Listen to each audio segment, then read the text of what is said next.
오늘 예배 참석하신 모든 분들을 환영합니다. 이 시간 주님의 은혜가 넘치는 귀한 시간 되시기를 바랍니다. 우리는 지금 하나님에 대한 질문들이라는 설교 시리즈를 하고 있습니다. 이번 시리즈를 통해 하나님과 연관된 여러 가지 질문들에 대해 생각해 보고 있습니다. 오늘은 쾌락의 의미가 무엇인가 라는 질문에 대해 생각해 보겠습니다. 어떤 사람들은 삶의 목표를 기쁨, 즐거움 또는 쾌락을 추구하는 것에 둡니다. 그래서 이들이 항상 자신을 기쁘게 하기 위해 모든 것들을 하려고 합니다. 그러나 쾌락을 추구하는 인간의 욕망에는 끝이 없습니다. 이것이 바로 쾌락을 추구하는 삶의 문제입니다. 기쁨, 즐거움, 희락, 쾌락, 이것들이 우리가 오늘 생각해 보고자 하는 주제입니다. 성경에서 기쁨, 즐거움, 희락, 쾌락이라는 단어들은 부정적으로나 긍정적으로 사용되지 않았습니다. 이런 단어들은 윤리적으로 선하거나 악한 것을 의미하는 것이 아닙니다. 다만 이런 단어들이 쓰인 문맥에 따라 그 뜻이 달라질 수 있습니다. 그러므로 우리가 질문해 보아야 하는 것은 바로 이것입니다. 기쁨, 즐거움, 희락 또는 쾌락을 즐기는 것은 선한 것인가 아니면 악한 것인가?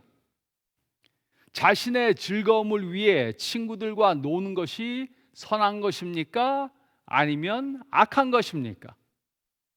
자신의 기쁨을 위해 취미 생활을 하는 것이 선한 것입니까? 아니면 악한 것입니까?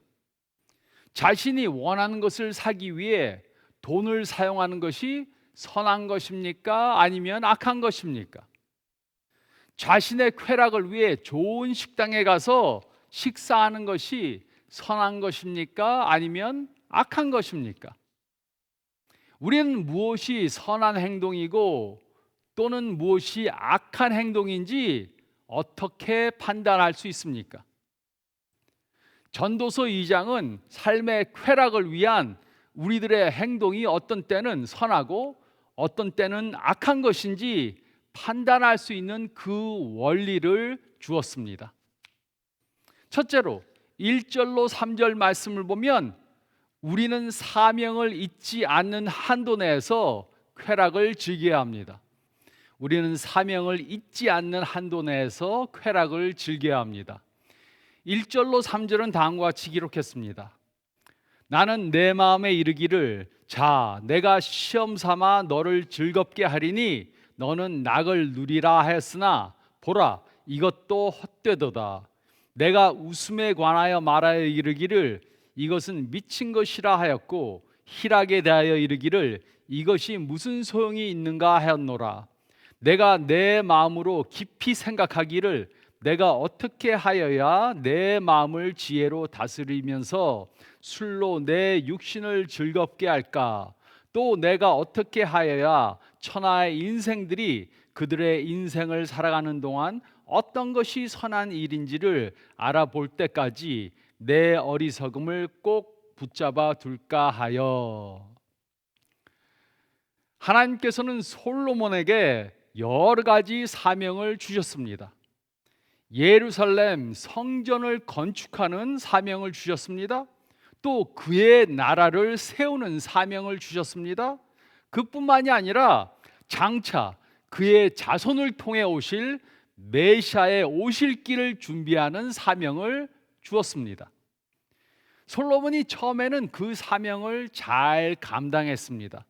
그런데 그는 그의 말년에 하나님이 주신 사명에 초점을 두기보다는 자신의 쾌락을 추구하는 것에 초점을 두고 살았습니다.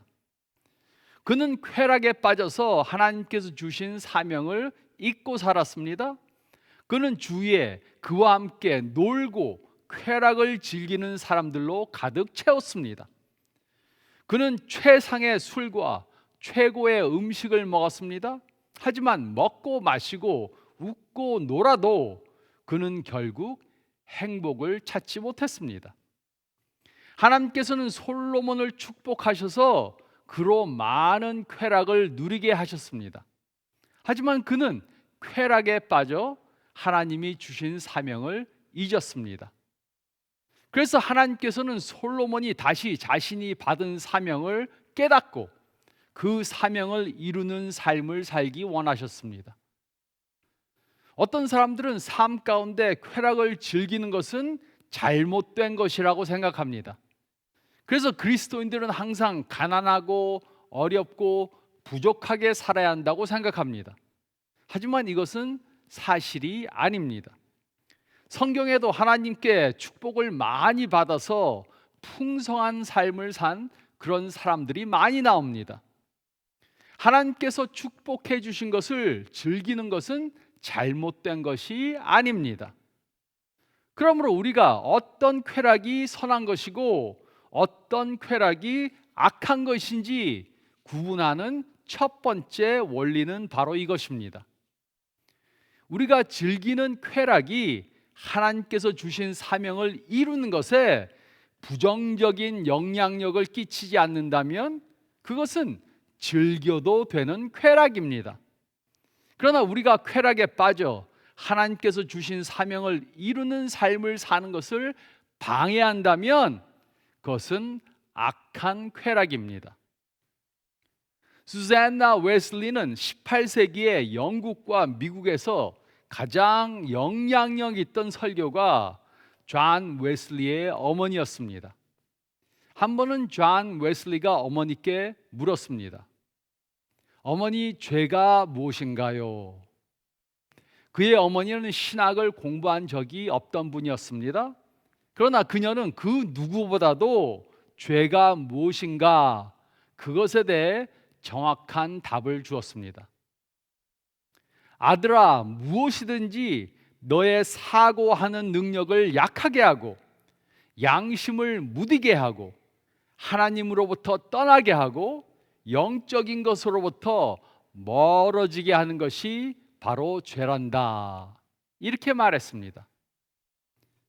그러므로 무엇이든 우리가 하나님께서 주신 사명에 초점을 잃게 만든다면 그런 쾌락은 피해야 합니다. 덴마크의 철학자 키에르케가르드는 이렇게 말했습니다. 나는 미래의 결과를 보고 현재를 살기로 결정했다. 이것이 무슨 말입니까? 그는 어떤 일이 미래에 어떤 결과를 가져줄 것인가, 미래에 어떤 결과를 가져다 줄 것인가, 이것을 생각해 보고 그 결과가 선한 것일 때만 그 일을 하려고 했다는 것입니다. 마라톤 경주를 해보신 적이 있습니까? 마라톤 경주를 하는 사람들은 중간중간에 물을 마십니다. 그렇지 않으면 탈수증이 와서 경기를 끝낼 수 없습니다. 그러나 마지막 결정적인 결승점을 바라보고는 그 누구도 쉬면서 물을 마시지 않습니다. 그 이유가 무엇입니까? 경기를 잘하기 위해 경기 중간에는 물을 마셔야 할 필요가 있지만 마지막 400m를 남겨두고 물을 마시는 것은 경기에 오히려 방해가 되기 때문입니다. 그러므로 우리는 먼저 하나님께서 우리들에게 주신 사명을 깨달아야 합니다. 우리가 이 세상에서 무엇을 이루어야 하는지 깨달아야 합니다. 그리고 무엇이 우리가 받은 사명을 이루는 것에 도움이 되고 또 무엇이 방해가 되는지 깨달아야 합니다. 그리고 우리가 받은 사명을 이루는데 방해가 되지 않는다면 그 쾌락은 즐겨도 되는 것입니다. 그 예로 우리는 우리의 건강을 위해 운동을 해야 합니다. 그래야 건강한 몸으로 하나님께서 주신 사명을 이루어갈 수 있습니다. 그러나 운동하는 것을 너무 즐겨서 하나님께 받은 사명을 이루는 삶에 부정적인 영향을 받는다면 그것은 잘못된 것입니다. 제가 아는 어떤 사람이 있었습니다. 그는 골프에 완전히 빠졌습니다. 일주일에 한 번 치는 정도가 아니고 매일 연습을 하고 거의 매일 필드에 나갔습니다. 사업체는 다른 사람에게 맡겨놓고 골프만 쳤습니다. 밤에 잠을 자려고 누워도 골프에 대해서만 생각을 했습니다. 그러다 결국 사업은 망하고 배우자와 이혼을 하게 되었습니다. 이것은 자신이 받은 사명을 이루는 것에 부정적 영향을 준 것입니다. 이렇게 되면 자신이 받은 사명을 제대로 이룰 수 없게 되고 결국 부정적인 영향을 끼치게 됩니다. 우리는 쾌락을 추구하다가 하나님께 받은 사명을 잊어서는 안 됩니다. 우리는 사명을 잊지 않는 한도 내에서 쾌락을 즐겨야 합니다. 우리는 사명을 잊지 않는 한도 내에서 쾌락을 즐겨야 합니다. 또 둘째로 4절로 9절 말씀을 보면 우리는 균형 있게 쾌락을 즐겨야 합니다. 우리는 균형 있게 쾌락을 즐겨야 합니다. 4절로 9절은 다음과 같이 기록했습니다. 나의 사업을 크게 하였노라. 내가 나를 위하여 집들을 짓고 포도원을 일구며 여러 동산과 과원을 만들고 그 가운데 각종 과목을 심었으며 나를 위하여 수목을 기르는 살림에 물을 주기 위하여 못들을 팠으며 남녀 노비들을 사기도 하였고 나를 위하여 집에서 종들을 낳기도 하였으며 나보다 먼저 예루살렘에 있던 모든 자들보다도 내가 소와 양떼의 소유를 더 많이 가졌으며 은금과 왕들이 소유한 보배와 여러 지방의 보배를 나를 위하여 쌓고 또 노래하는 남녀들과 인생들이 기뻐하는 처첩들을 많이 두었노라. 내가 이같이 창성하여 나보다 먼저 예루살렘에 있던 모든 자들보다 더 창성하니 내 지혜도 내게 여전하도다. 솔로몬 왕은 자신이 한 일들을 나열했습니다. 자신을 위해 큰 집을 지었습니다. 포도원을 일구고 동산과 과수원을 만들었습니다. 나무를 키우기 위해 연못을 팠습니다. 남녀 노비들을 사고 또 집에서 종들을 낳기도 했습니다. 소와 양떼들을 누구보다도 더 많이 가졌습니다. 은, 금과 보배를 잔뜩 쌓아놨습니다. 많은 부인들과 첩들을 가졌습니다. 그 누구보다 더 풍요롭게 살았습니다. 그런 가운데도 처음에는 지혜를 잃지 않았습니다. 하지만 그의 삶 말년에는 너무 극도로 쾌락에 빠졌습니다. 그 결과 그는 삶의 균형을 잃는 사람이 되었습니다. 그는 애굽, 아수르, 바빌론, 바사 왕국의 왕들보다 더 많은 재물을 가지게 되었습니다. 그는 그 당시 가장 부한 사람이었습니다. 그는 1000명의 아내와 첩들을 가졌습니다. 그리고 매일 밤 잔치를 열었습니다. 우리는 기억해야 합니다. 아무리 좋은 것이라도 과하면 오히려 해가 됩니다. 그러므로 아무리 선한 쾌락이라도 무리하게 즐기면 그것은 더 이상 선한 쾌락이 되지 못하고 오히려 우리에게 해가 됩니다. 어떤 그리스도인들은 모든 쾌락은 죄라고 그렇게 말합니다. 우리는 복음을 전하기 위해 핍박을 받으며 살아야지 쾌락을 즐기면 안 된다고 그렇게 말합니다. 그래서 그들은 항상 심각하고 무엇인가 못마땅한 그러한 표정을 갖고 있습니다. 이와 반대로 어떤 그리스도인들은 예수님을 모르는 사람들처럼 이 세상의 쾌락을 즐기기 위해서 삽니다. 어떤 그리스도인들은 항상 장례식을 치르는 사람들 같고 어떤 그리스도인들은 항상 결혼식을 치르는 사람들 같습니다. 그러나 바른 답은 이 양극 중간에 있습니다. 모든 삶의 쾌락에는 그에 대한 대가가 있습니다. 좋은 쾌락과 나쁜 쾌락의 차이는 대가를 언제 지불하는가입니다. 좋은 쾌락은 먼저 대가를 지불하고 나중에 쾌락을 즐기는 것입니다. 이와 반대로 나쁜 쾌락은 쾌락을 먼저 즐기고 나중에 대가를 지불하는 것입니다. 그 예로 학교에 다니는 학생이 있습니다. 학생이 시험을 잘 보기 위해서 열심히 공부합니다. 그 결과 좋은 성적을 받아서 그 결과를 즐깁니다. 이것은 좋은 쾌락입니다. 이와 반대로 다른 학생은 시험 준비를 하지 않고 친구들과 신나게 놀면서 쾌락을 즐깁니다. 그러나 시험을 보고 나면 성적이 나쁘게 나와서 누렸던 쾌락에 대한 대가를 지불하게 됩니다.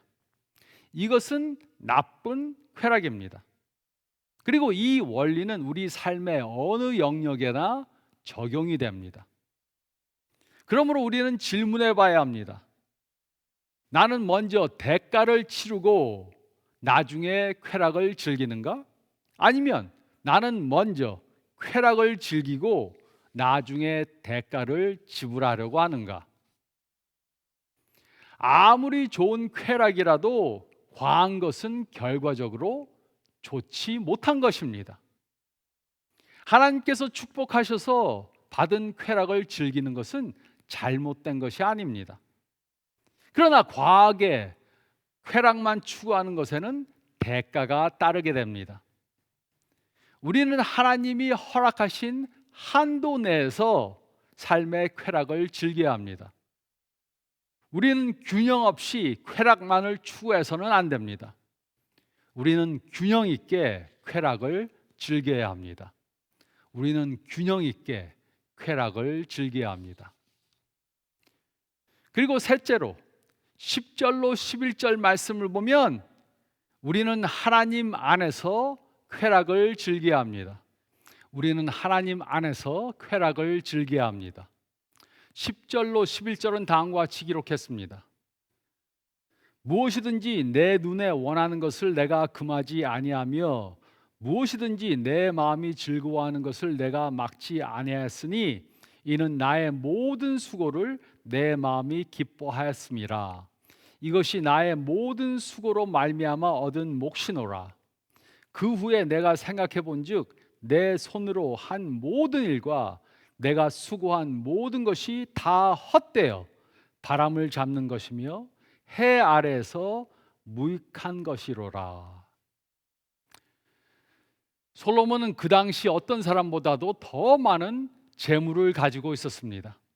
그는 돈으로 쾌락을 즐기기 위해 모든 것들을 다 해봤습니다. 갖고 싶은 것을 다 가졌습니다. 마음이 즐거워하는 것을 다 해봤습니다. 매일 14,000명의 사람들이 그의 상에서 식사를 하면서 연회를 가졌습니다. 그는 자신의 지식과 지혜도 즐겼습니다. 그는 3,000개 이상의 잠언을 기록했습니다. 그는 행복해질 수 있는 이 세상의 모든 여건들을 다 갖고 있었습니다.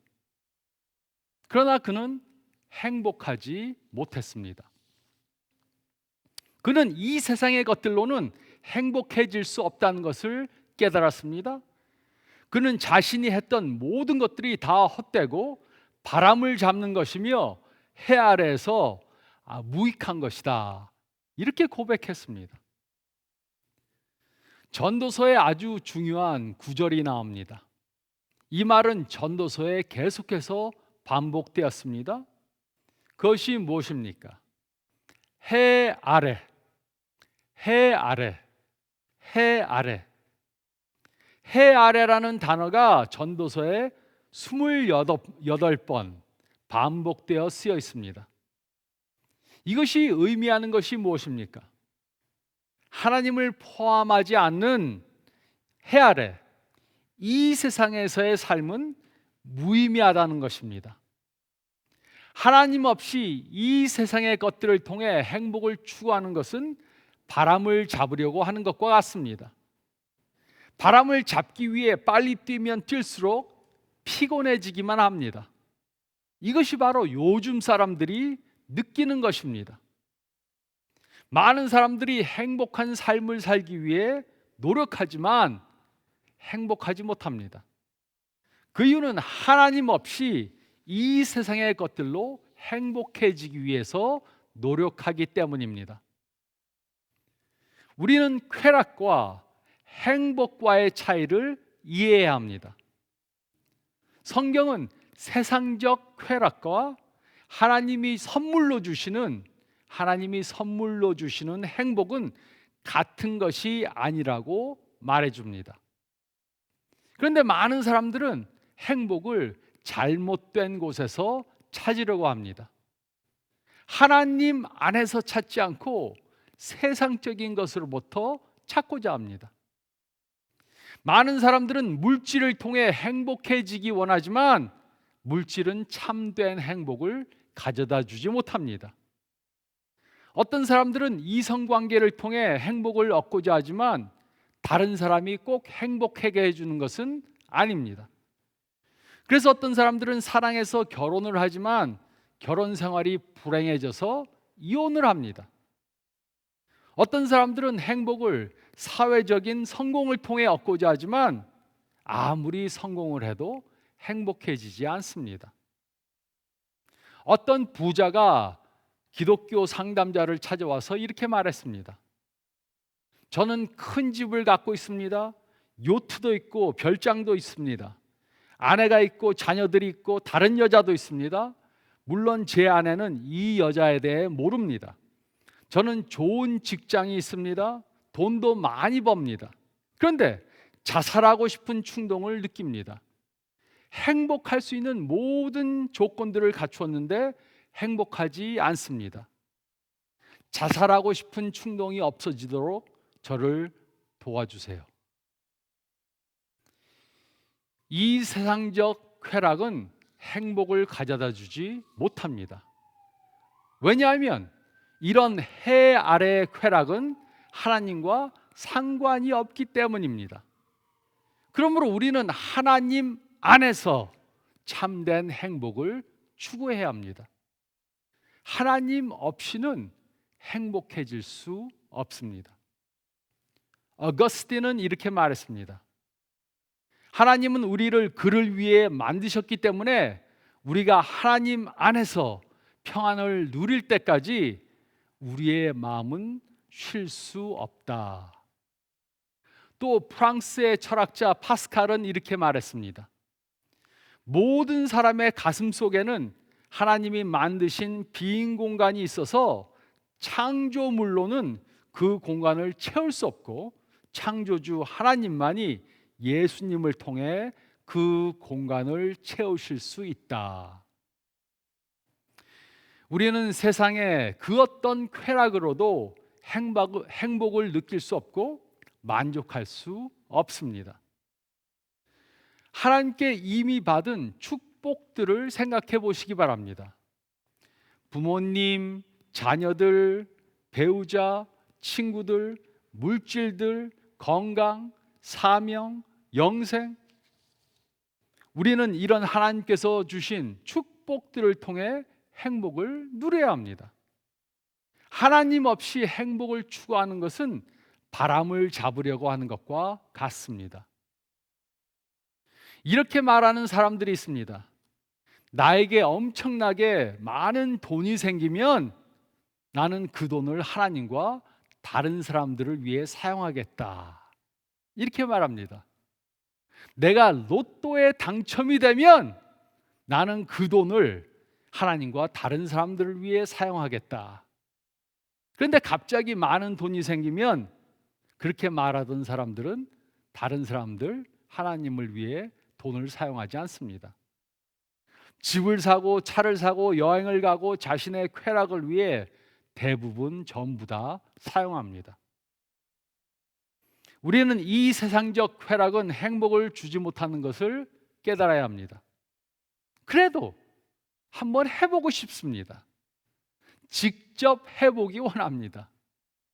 세상적 행복은, 세상적 쾌락은 행복을 주지 못한다는 것을 아십니까? 믿으십니까? 그럼 아멘 그럽니다. 그런데도 한번 경험해보고 깨닫길 원합니다.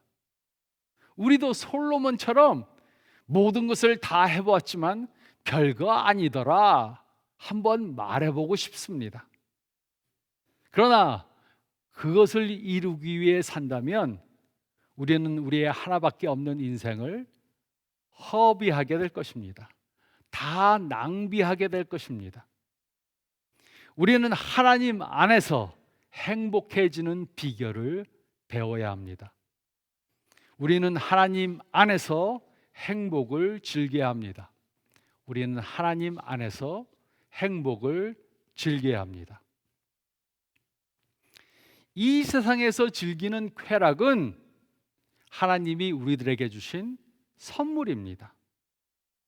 그래서 그것을 즐기는 것은 잘못된 것이 아닙니다. 우리는 사명을 잊지 않는 한도 내에서 쾌락을 즐겨야 합니다. 우리는 균형 있게 쾌락을 즐겨야 합니다. 그리고 궁극적으로 우리는 하나님 안에서 쾌락을 즐겨야 합니다. 이렇게 하나님이 주시는 쾌락을 즐기면서 사는 저와 여러분들이 되시기를 우리에게 쾌락을, 행복을 선물로 주시는 예수 그리스도의 이름으로 축원드립니다. 저희 다 같이 기도드리겠습니다. 잠깐 머리를 숙이시고 오늘 읽은 이 말씀을 생각해 보시기 바랍니다. 하나님께서 우리들에게 주신 축복들을 한번 생각해 보시기 바랍니다. 우리의 부모님, 배우자, 자녀들, 친구들, 물질들, 건강, 우리에게 주신 사명, 또 우리가 받은 영생, 하나님께서는 우리들을 축복하셔서 이 모든 것들을 선물로 주셨습니다. 우리는 하나님께서 우리들에게 주신 이 축복들을 통해 행복을 경험해야 합니다. 물론 우리가 가진 것들을 통해 쾌락을 즐기는 것은 잘못된 것이 아닙니다. 하지만 질문해 보시기 바랍니다. 혹시 나는 쾌락을 추구하다 하나님께서 주신 사명을 잊고 사는 내가 되고 있지는 않는가? 또 나는 너무 쾌락에 빠져서 균형을 잃은 삶을 살고 있지는 않은가?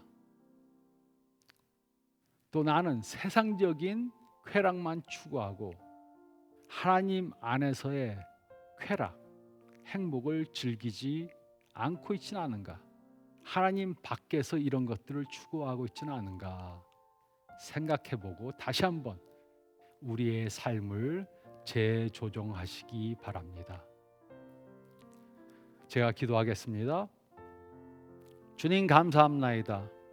우리를 축복하셔서 우리가 즐길 수 있는 많은 축복들을 주심을 감사합니다. 하지만 받은 것을 너무 사랑해서 이 모든 것을 주신 하나님을 잊지 않도록 도와주시고 하나님 안에서 모든 것을 즐기는 저희들 되게 도와주시고 받은 사명을 잊지 않고 또 균형을 갖고 하나님 안에서 쾌락을 즐기고 행복한 삶을 살 수 있게 도와주시옵소서. 한 주간 이 말씀 붙잡고 살게 도와주시옵소서. 감사드리며 이 모든 말씀 우리 주님 예수 그리스도의 이름 받들어 간절히 기도드리옵나이다. 아멘. 한 주간 이렇게 하나님 안에서 행복한 삶 또 쾌락을 즐기는 즐거운 삶 사시기 바랍니다. 건강하시기 바랍니다.